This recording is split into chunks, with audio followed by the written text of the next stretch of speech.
C'est la pleine saison des champignons. L'Association des naturalistes des Yvelines propose de début septembre à fin novembre des sorties en forêt. Des conseils de cueillette pour bien faire la distinction entre espèces comestibles et champignons toxiques. Donc là, ce sont des armillaires couleur de miel, qui est le champignon qui est certainement aujourd'hui le plus courant. On en trouve sur tous les bois morts. C'est un champignon qui pousse également parfois sur les arbres vivants, les arbres fruitiers. Dans certains livres, ils mettent ça comestible. Il ne faut pas manger ce champignon parce qu'il peut donner quelques problèmes intestinaux. Et la visite continue, avec parfois la découverte de très étranges spécimens. Ça c'est rigolo. Petite veste de loup. Hop. C'est un peu mollasson. Et hop. Tac. Voilà. Ça s'écrase, ça s'explose. Il y a une espèce de bouillasse dedans.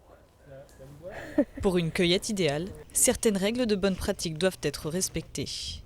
Il faut un panier plutôt qu'un sac en plastique pour éviter de les abîmer et éviter qu'ils ne pourrissent. Bien les ramasser, je dirais, à leur base, bien déterrer le pied, ce qui permet de voir l'ensemble des champignons. D'abord, il faut vraiment manger les champignons qu'on connaît bien frais, c'est-à-dire que si on voit des champignons qui sont moisis, ou si on les prépare une semaine après, ils peuvent être toxiques. Un cèpe, je dirais, qui est moisi, peut être toxique avec les moisissures qu'il contient. Autre conseil, se méfier des apparences.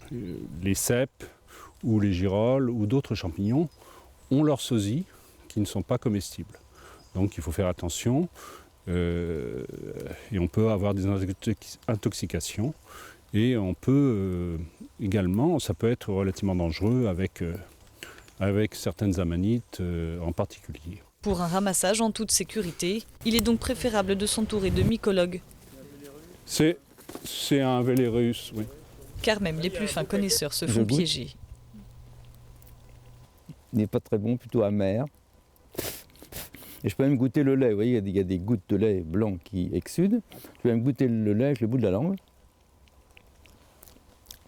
pour me faire une idée. Bon, c'est pas très agréable, ça pique un petit peu. Et donc c'est, a priori, il ne faut pas le manger celui-là. Dès qu'on a un doute, il ne faut pas manger le champignon, voilà, parce que ça peut conduire à la mort. Puisque l'amanite phalloïde, il y en a encore eu 3 ou 4 cette année, et l'année n'est pas finie. C'est un champignon mortel parce que ça attaque essentiellement le foie. Voilà.